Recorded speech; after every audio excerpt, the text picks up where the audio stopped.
Greetings, fellow armchair Imagineers. Jacob Weil here, And Monkey. And Claude Coinga. and welcome to another dangerous installment of our DuckTales recap podcast. Woohoo! Ooh. Let's get dangerous. And I am the primate who throws feces at your nicely dressed father. yes, and this week, yes, and you heard that right, folks. This weekend we're talking about an hour-long special. Bonkers! Let's get dangerous. Episode 12 of season 3. Of DuckTales 2017. Yes, Rob. Yes. Yes. And All right, so I guess we can start with opening statements. Like Rob, Claude, what did you guys think? Yeah, it's a good one. I don't deny it's it's one of those things where there's a lot of info to take in at once. So yeah, it's probably a thing you'll want to watch more than once, get a full grasp of it. And I speak as someone, for the record, who, certainly watched Darkwing Duck in my younger years, like on Toon Disney. I wouldn't say I call myself a super fan or an expert on it, but, still a nice one. And it still feels like a DuckTales episode as well. So, yeah, good time. Cool thing, cool milestone, event happening. Claude? Yeah, it was a really good episode. Probably one of my favorites, and probably one of the best, if not the best, hour-long episodes of the series, and one of the best episode in season 3 overall, so far. So yeah, and lots of references as well. Yep. Yes. No joke. Yeah. I have a tab pulled up with like a list of references from the episode. Well, we'll have to go through that on our way through. But my personal opinion is I'm not sure if I definitely call it the best episode of season 3 per se, but definitely the best episode of the second part of this season, if you will. I mean, I definitely called that. I mean, I'd have to rewatch the episodes again to actually give a definitive ranking. But as someone who watched Darkwing Duck quite a bit when I was younger, and am currently watching through a bit of it on Disney Plus, I would definitely say this definitely managed to be both a good Darkwing episode and also a modern day DuckTales episode in a way too. I mean, it does seem like they kind of you could definitely tell they kind of needed the hour for all the stuff that happens in this episode. Yeah. So, and it definitely makes good usage of that time. It's it maintains a constant pace. Maintains a constant pace and it never lets up. So I'd say it's definitely one up there among the good tier. That's for sure.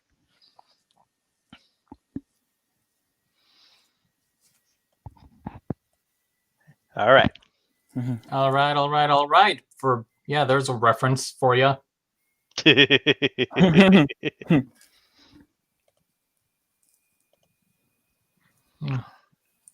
Okay, we need to do something to get rid of the dead air. So, bonkers. Yeah, that one. That's a reference I did recognize, and also apparently the Fluffy Dogs too. Yeah, I never heard of Fluffy Dogs before, but seeing that, you figure, okay, that's got to be a reference to something. Yeah, but it was. I mean, I didn't even recognize them at first. I didn't even know what. I mean, I've heard of the Fluffy Dogs before this, but I didn't exactly know what they looked like until they put them in here. It's like a extremely obscure pilot movie from early days of Disney and of Disney television. Pilot movie. So are you saying it's for something for a show that never got made? Pretty much. It's basically an hour-long failed pilot. Yes, I'm looking at the thing. It says aired on ABC on Thanksgiving 1986. It didn't take off. Yeah, a ratings flop and passed over for development into an animated series. Yeah, so but we did, like I said, we did get to see Bonkers in this, and seeing him in all those situations dealing with those villains was kind of funny. Yeah, it's like not surprising by this point that Bonkers would have a cameo on this DuckTales series, but at the same time, it's a great surprise in the moment. Like I said, there's a reason why people are calling this show the Disney Afternooniverse. Yeah, Yep. isn't that like? Didn't they say that? Hasn't it been said that we might get more of a Disney Afternooniverse now? I mean, I haven't really seen anything like that, but I mean, I wouldn't be surprised at this point. Right. Pardon the sounds of typing. Universe. There's some articles that's like DuckTales bosses are ready to tackle Disney Afternooniverse spin-offs. I mean, I mean, just because they're ready that doesn't necessarily mean they're in the works. Fair enough. Yeah. I mean, if this episode does well enough, it could act as like a backdoor pilot to a Darkwing Duck series. Yeah, which it seems like it could. And I've been saying this whole time, like for quite a while now.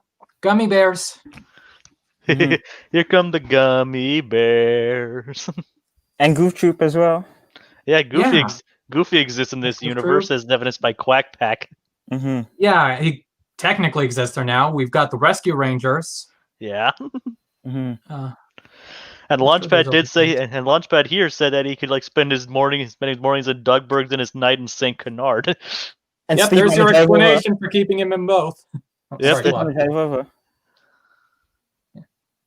So we also got Tailspin. That's still in this universe. Yeah, like we've only seen Darn Carnage and the Sky Pirates though. That's something. Although on a poster, Cloud Jumper Kid is revealed to be in this show along with Molly. Well, there we are. We're getting somewhere. So, but they haven't been seen yet. So, well, probably somewhere down the line.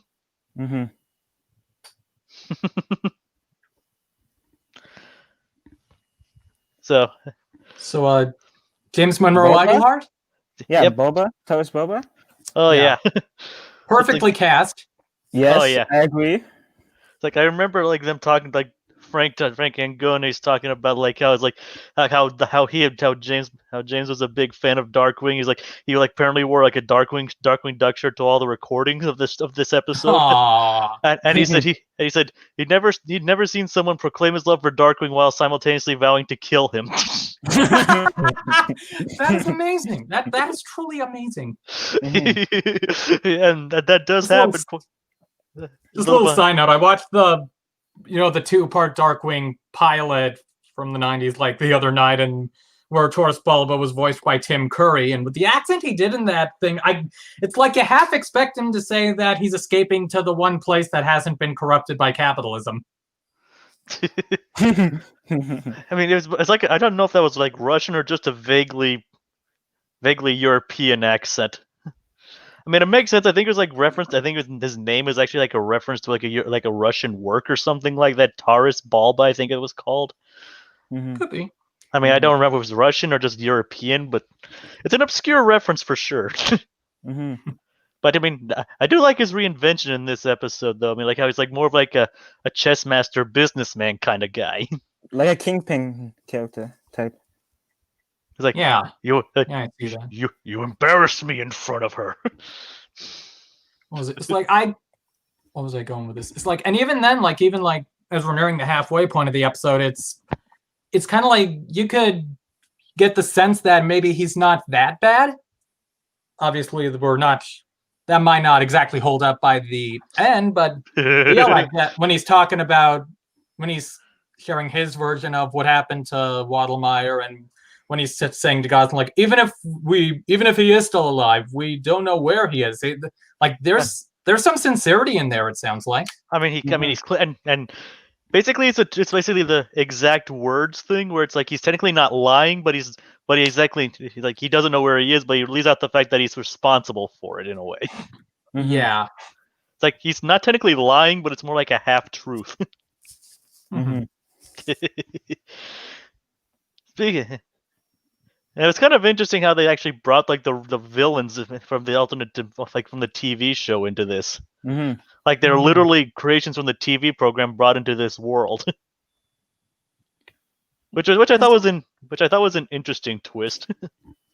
Yeah, that's a pretty cool theory. The idea of like fiction is a window to another dimension.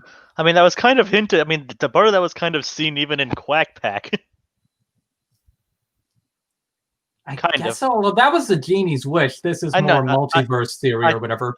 I know, but it was still kind of like an audience viewership kind of thing. Mm-hmm.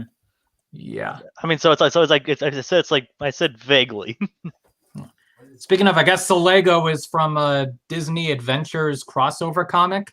Yeah, it's like I mean, they're really pulling references from all over the place. That's not even a television show reference. Yeah. That's like a straight. That's like a straight up Disney afternoon comic book.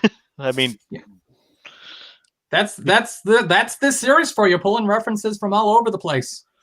pretty much. I don't even know what. I thought Solego was something they just made up for this show. No, it's like a video thing. What kind of? Is that somebody on the phone? I swear he looks like Uncle Looks Deadly. live. Okay, so it's live broadcasting. Mhm. You guys discussing the show? Mm-hmm. So, wait, is this related to your Okay, I think we have like something you're- going on one of the other ends. So That's the name? let's see. Who else? Should we talk Goslin? Oh yes, Goslin. Goslin was. I really like this version of Goslin. Yeah. I think Stephanie. I have no idea who. Honestly, I have no idea who Stephanie Beatrice is. But I think she was pretty much perfectly cast as this Goslin. Like, Yeah. she's kind of like the same Goslin we know and love from the original series, but a little hint of cynicism. Yeah, like maybe a little more modernized or. I mean, Yeah, like you said, I'd say- you could choose it. Like I said, the original Goslin was like a good example of a rowdy '90s kid. This is like a perfect example of a 2000s kind of cynic kid.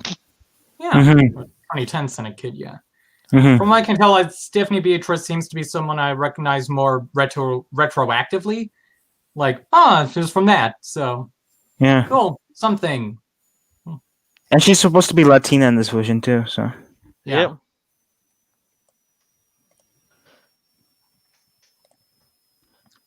Let's see. do you wish Webby was in this episode? Yeah, I think Webby would have just overcrowded it. Yeah, similar, but like could have been nice, but yeah, overcrowding. That sounds like a decent term. Yeah. It's already introducing multiple characters in addition to having like Scrooge and the triplets in it. Yeah, Yeah. true. So it's How like, about Beakley? well, I mean, maybe maybe in a later one, but I also think she probably would have been. I think she also would have been probably overcrowded in the episode, to be honest.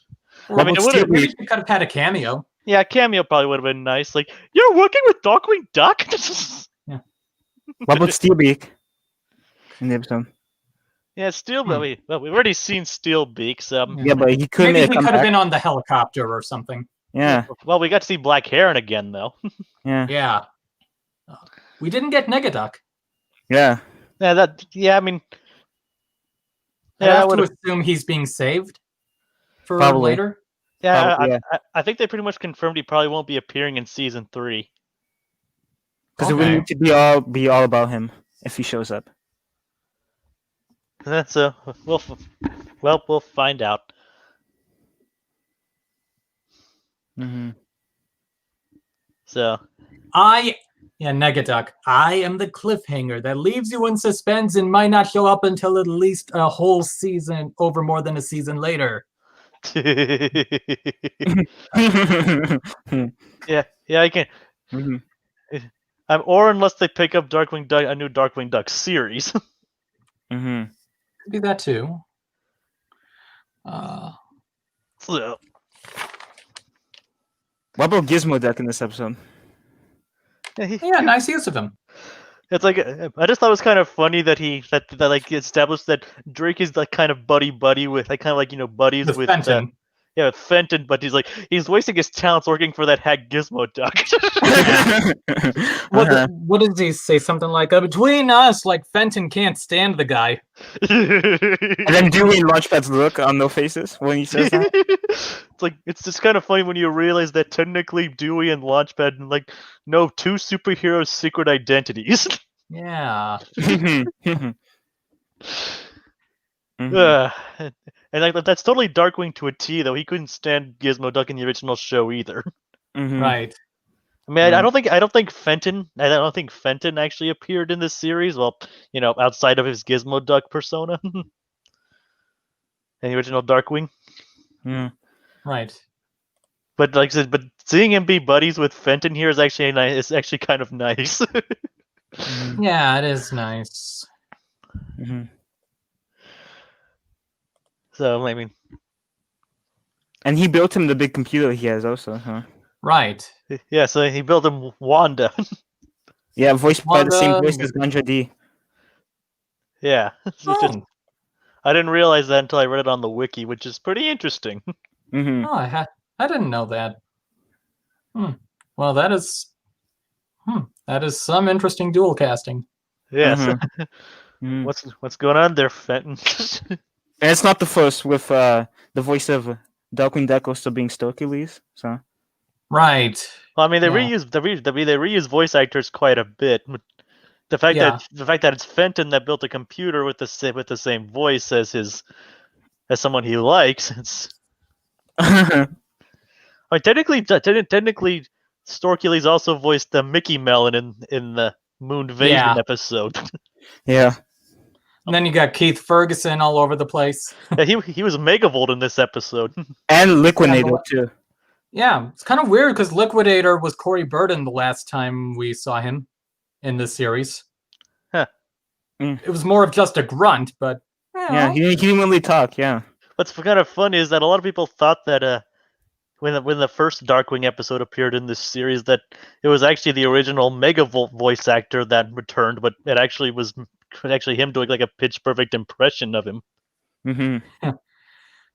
gotta love how with Bushroot it's like, okay, the actor who voiced Bushroot in the original is no longer with us, sadly. So how do we work around that? Okay, I got it. We'll just make him do Jurassic Park roars. Yeah, exactly. Zombie Bushroot was legitimately terrifying though. Mm-hmm. He was freaky. Yeah. Yeah, it's like, and the whole walking around and making sure you don't touch his vines was actually pretty neat. But though literally after Dewey tells them not to do that, he immediately starts doing a backwards dance. Mm-hmm. It's like Dewey's like, why aren't you following your own advice? Mm-hmm. Mm-hmm. I mean, did anyone else? Well, speaking of which, that was during the time with Bradford Buzzard. Mm-hmm. Yeah.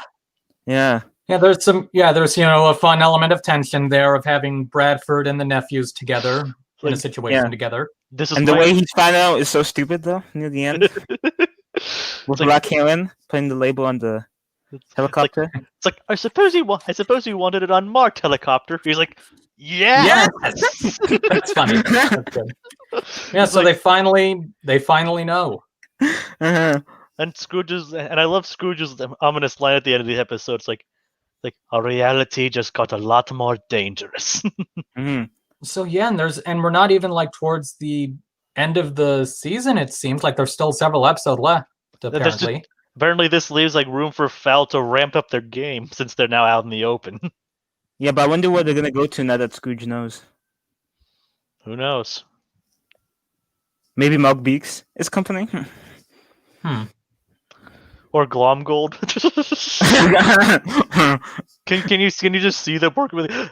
Or does Glomgold like stumbles across? It's like, you hate Scrooge, I hate Scrooge. We should work out. We should work together. Probably see Glomgold as too much of a liability, though. I mean, he'll probably, or maybe it's like Glomgold just tries to work with him. Or Glomgold working together with John D. Wackoduck, maybe. Who knows? I don't think even Rocker Duck would probably like Glomgold. Let's see. They're not pro Magica. It seems. No, they want to remember. They did say they want to contain chaos, not cause more of it. Yeah, and he blames them for Magica's reign at the end of the first season, and the moon invasion too. Yes. Yeah. Heck, he's even going against Taurus Bulba. Like, it's unknown why they wanted the Solego disc to begin with, though. Mm-hmm.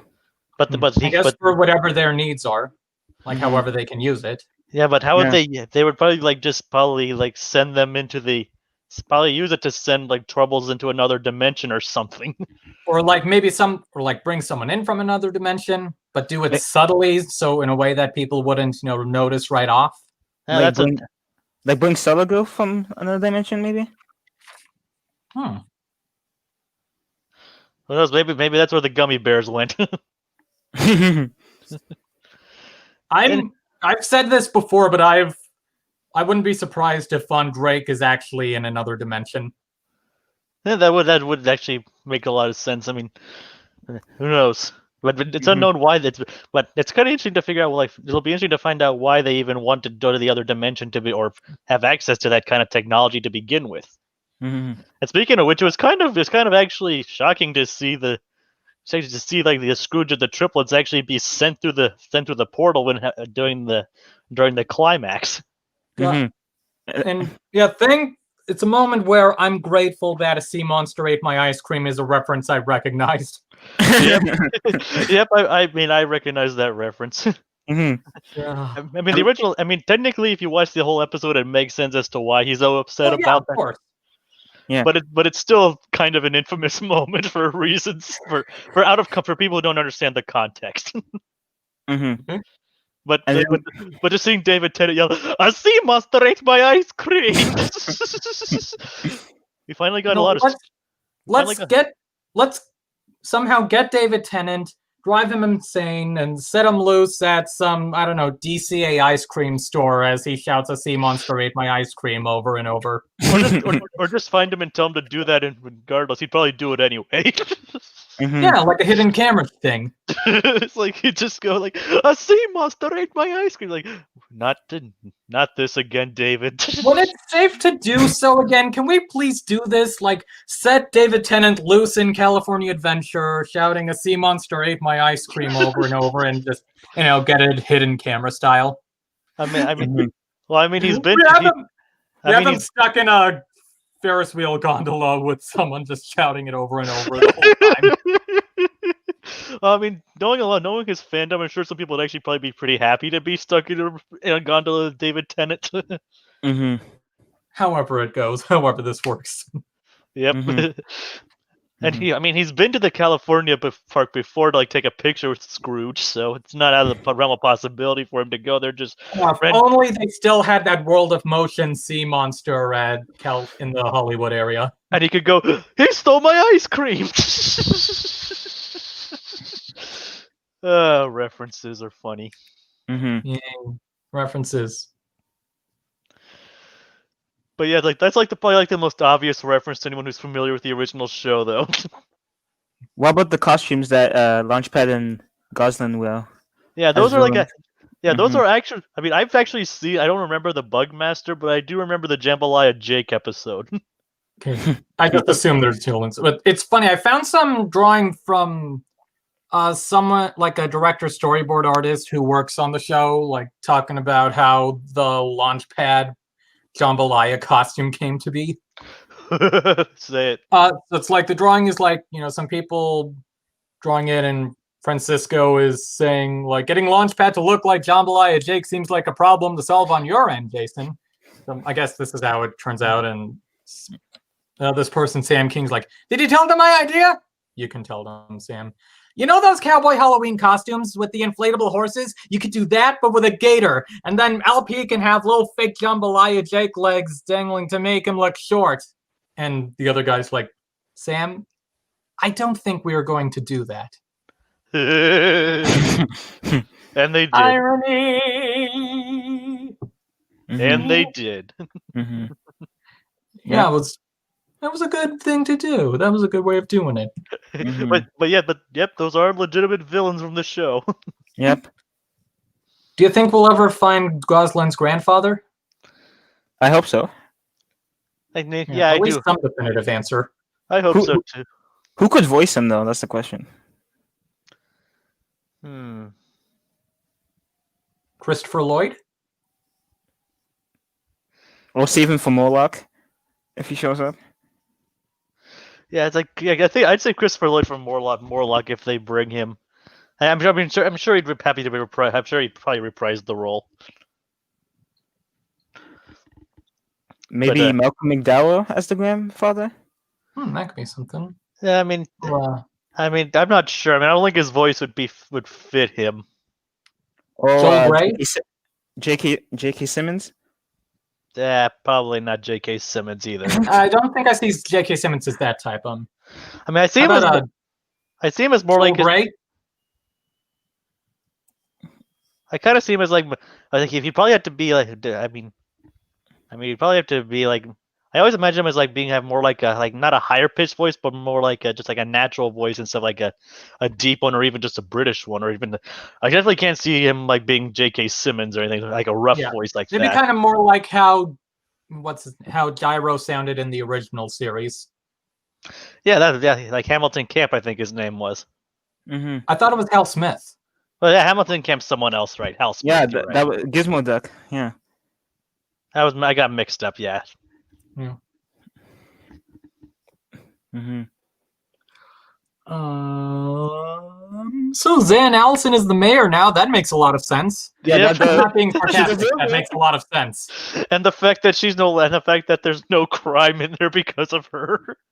Of course, after all the crap she had to deal with. Yeah. Yep. Good for her. Yep, she's the mayor of the city, and Darkwing's like, "Oh, come on! I just moved here to fight crime, and there's no crime." It's like, and then like the first sign of action, you see like, "Beware, you malfeasant movers!"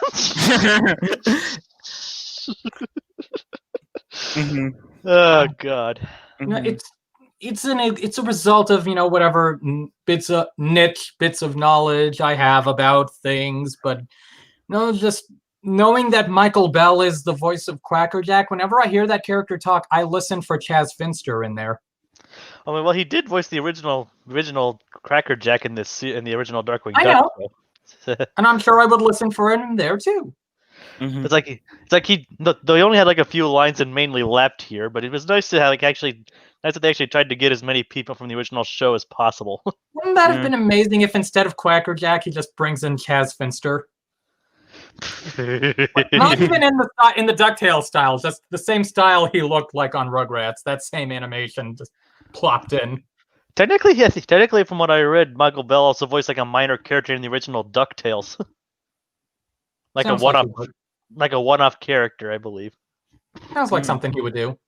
So technically, it's kind of like voice actor world. So it's kind of nice to see him back. I mean, unfortunately, we couldn't have Bush Root back, but I do like what they did with him, as you pointed out. Yeah. And like I said, Keith Ferguson as Megavolt. It's like he's a pitch perfect version of the original of the original. Like you can't even tell it's a different person. So did we see what happened to Taurus Bulba at the end of this one? No, I think he just got knocked out. Yeah, and I think he also just got arrested. Yeah, probably. Why do I picture him waking up in jail and the Mickey Melon is his cellmate? What are you doing, Mac? Oh, that'd be hilarious. Or somebody voiced by Zachary Levi is his cellmate. Okay. Yeah. That would be fun. Like, take this version of Darkwing and make a Runaway Railway type ride based on that. Like I was kind of half expecting him to Taurus Bulba to be sucked up into the Lego mission, the Ramrod. Mm-hmm.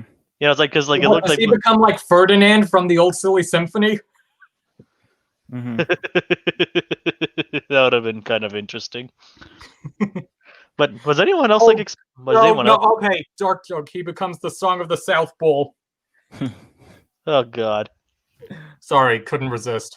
Mm-hmm. But I said I kind of was like almost half expecting him to get sucked into the Ramrod, like right, like at least be trapped for a while. But no, he just he gets kind of goes away at the last moment. Mm-hmm. I guess I could probably just open up for future appearances. Yeah, he has to come back to become the Steerinator with her. Well, the Steerminator only happened in the original show because he explicitly died. I don't know. It's not known if he actually died here. Right. Mm-hmm. So, okay. So, I mean, Is there anything else we really need to talk about? I mean, we pretty much talked about like all the major beats and moments or anything like that. Like, I mean, What about Dewey tonight? Dewey do night. Tonight?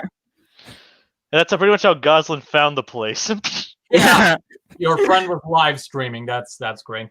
Mhm. And Yeah. Gosling trying to talk like Dewey. That's Gos for it. Yeah, that was a real nice moment where Dewey's like, I know what it's like to be searching for someone. It's kind of one Mhm. reason like why I'm glad they didn't bring Webby into this too, because like okay, Webby's making friends with everyone else, like it's kind of like she's just kind of repeating those kinds of same story beats. Mm-hmm. So having like Dewey, and like considering like he was like the one closest to the whole finding Della case of the triplets. Mm-hmm. It was nice to see him actually connect with Goslin in that regard. Yeah. Mhm. I like that moment for Launchpad and Gosling too. Oh yeah. Oh yeah, Where it's they like it's like When he's they like find out that he's trying to It's find like- him, Grandpa. like he's been going nonstop for days without sleep to try and find him. Didn't Mhm. realize this was going on for more than one night. Yeah, I know. Uh-huh. Yep. Mhm. So yeah, it seems like the animation was a bit more, for lack of better words, extra this time. Like they Well, probably because it seems like Douglas is this more like an action-oriented episode. Yeah. also mean like just character animation as well. Mm-hmm. You know, it's probably like probably wanted to have like emphasize like the originals like more cartooniness more of this, like make Darkwing Duck more like the sponge, kind of like the damaged sponge he is. Mm-hmm. So that might be why. I mean, that they just like wanted to put some extra budget into this episode, and it definitely paid off. Yeah. Mhm. Like, whoa, putting more budget into a big anticipated episode? What? Mhm. I mean that's kind of obvious. I mean that's probably why they decided to make it an hour Mm-hmm. instead of like splitting into two parts. Yeah. I'm kind of glad they did an hour-long episode. I mean, I hope we see more Darkwing. Like, if they can do like manage to do a spin-off, that'd be great. I mean, Frank's a big fan of Darkwing. Heck, he dressed up as Darkwing Duck one Halloween when he was a kid. I think somebody mentioned that they wanted to do Darkwing first, but Disney wanted DuckTales first. I mean, that makes sense. I mean, that makes sense. I mean, that ultimately does make sense in a way. Mm-hmm. Okay, idea: Darkwing Duck Mandalorian crossover. Well, we do kind of got one of the actors from it already, so. Yeah, Giancarlo Esposito. Yeah, exactly. Yeah. So we kind of already do have someone in there, but he's the Phantom Blot. Mm-hmm. You get Launchpad trying to take care of the child and just being incompetent at it, but the child is super competent at taking care of itself. Mm-hmm. Yeah. Mm-hmm. These things write themselves. Mm-hmm. What other Darkwing characters would you like to appear? Maybe like Splatter Phoenix. She was an interesting villain. Morgana has to show up eventually. Unless he was a character on the TV series. I mean, that's not really clear. Like how different the series, the in-universe series is. I mean, from the one we've seen, because they use the exact episode numbers, like the episode numbers that they use in referencing And to title. and title were pretty much the exact episodes that in the real world. So it's shown that those at least the Fearsome Four exist, and obviously Negaduck now exists in this universe. Mm-hmm. So it's kind of like, so who knows? And since magic exists in this universe, who knows? Maybe magic will complete with Morgana Macabre down the lines. Mm-hmm. I got a great voice idea for her too. Lena Headey as Morgana. That could work. Mm-hmm. We're not entirely sure because obviously Negaduck was from a different universe in the original show. He's from this one, and now the villains are from a TV universe in this series. Mm-hmm. Although they went back to their universe, but then again, who knows? Maybe they'll come back. So who knows? Or maybe another actor will go crazy and become the real life versions of them. That's entirely possible. So like I said, so it's entirely possible either Morgana's a fictional character in the Darkwing show, or she's a real life person. So Mm-hmm. considering that they've shown both at this rate, it'll be impossible to find out until they show us. Yeah, exactly. Like I said, it'd be interesting maybe she's like a friend of hers. Maybe she could be like a friend of Magica's at first, or like I was like, oh, fellow witches, I see. Or maybe a Yeah. former roommate in college, like rivals. Yeah, it's entirely That'd be possible. That's also a good idea. And then it's You like could turn that into a Wicked spoof. definitely she's blonde. but anyway, so and have her then she eventually does become a good guy and start dating Darkwing. So And maybe she can even be a mentor to Lena as well. So yeah, that'd be an interesting twist, Hmm. interesting take on it. So who knows? mm-hmm. I'm sure they probably have their goals set in stone, considering how this is going. Mm-hmm. Yeah. Still hoping for season 4 though. I mean, they haven't Oh, yeah. confirmed. The funny thing is, they confirmed the previous seasons before this, before these ones premiered, but they haven't confirmed a fourth season yet. Mm-hmm. But considering it, but usually by the time the season's half over, they confirm whether it's the last one or not. So who knows? Maybe we'll hear from here soon. I know the people behind the show aren't legally allowed to say whether it's the last one yet or not. Mm-hmm. But I'm sure we'll be finding out soon. Mm. I hope the final episode is a 3-parter though. So Like an actual movie or something. yeah. So then they could be like stitched together into a movie. Mm-hmm. All right. Wait, do you guys think this episode was better than Dark Knight Returns? That is a good Um, question. That's a good question. I could see myself leaning either way. Yeah, me too. I mean, these are both. I mean, they're both very, very well made episodes. They also have different like subjects, though. They're also different stories, like different types of stories. I mean, this one Mhm. is like more like a standard Darkwing Duck story. Like Mhm. and Dark Knight Returns was more like was. I mean, definitely would be more like in a Darkwing Duck show, but It's more meta.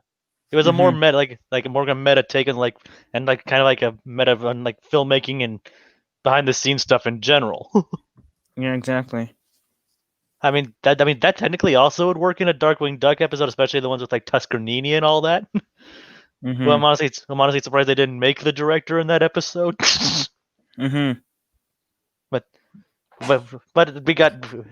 we did get Edgar Wright to voice a character, so it's not entirely a bad choice that they went with someone else. That was Mhm. funny in this one when Scrooge doesn't recognize Darkwing. Darkwing points out all the times they've worked together. It's like Mhm. we did the moon invasion. You dressed as me. Yeah, you literally dressed up as him. How do you not remember that? Scrooge. Mm-hmm. Anyway, so Mm-hmm. it's like, but honestly, I mean, I'm not sure. I mean, considering they're also different lengths, it's also kind of hard to say. I mean, like, Dark Knight Returns definitely had some impressive moments, and arguably had a lot of good action set pieces in it too, and some wow moments. But I'd say this one's actually a bit more subdued in that regard, except near the end. Yeah, exactly. It focuses more on like establishing the relationship between like Darkwing and Goslin, and also establishing the antagonistic relationship with Taurus Bulba. Mm-hmm. And how Launchpad fits into everything. Yep, explaining how he could. It also gives a reasonable explanation as how he could be both with Darkwing and with Yeah. and with Scrooge. It's like, I'll just sleep on the drive over. And Darkwing's expression is like, is that safe? It's kind of funny, like how the original Darkwing was all about like danger, and like he even says, "Let's get dangerous," but he's like, "Let's do this in the safest way possible." Boo. So let's get dangerous, but safely.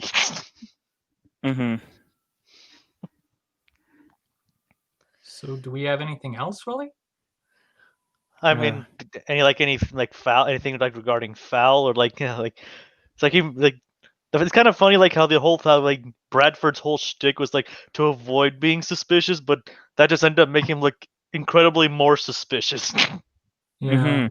It's like, and like the whole communicator is like, this is my throat medicine. Like, well, why don't you just swallow it then?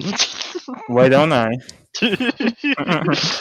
And Well, there's that just was like, just him doing the imaginary saxophone. La, la, la, la. And then when he chokes on it, Dewey's like, "Oh no, we killed him." although that probably would have been beneficial in the long run if he actually had choked on that thing. Mm-hmm. But for the family anyway. But considering he's alive and he had escaped in a marked helicopter. Ah. So I guess, well, any theories or anything, or Not that I can think of. Maybe one of the members of Fellow gets killed off. well, I mean, who knows? I mean, considering the previous episode, they are able to show death in the show graphically, Mm-hmm. at least as far as decomposing and dissolving in a pool goes. Yeah, those. Mm-hmm. Mm-hmm. They. So it's like that isn't. So they've shown that they can actually show death in the show. So it's entirely possible that some one of the villains or even one of the characters may die.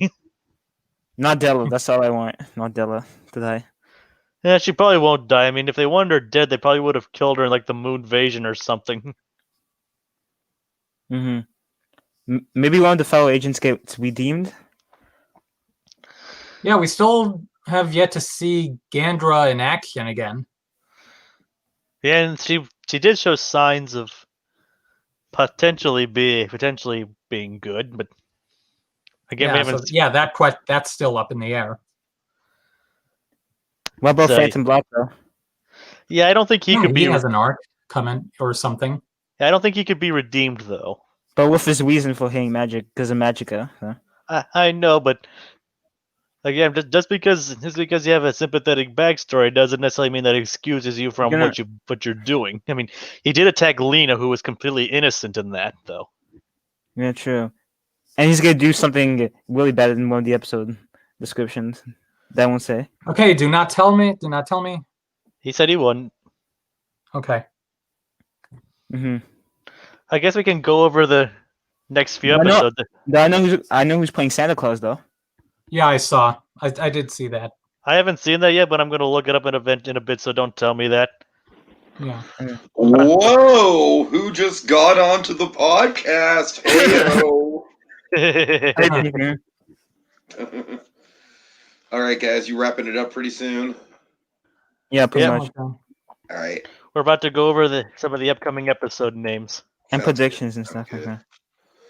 Yeah, folks, I'm sorry for not being able to join in this podcast. By all means, I will give you my thoughts on this episode when we talk about next week's episode. So, yeah, apologies there. Escape from the Impossible Bin. So. Uh-huh.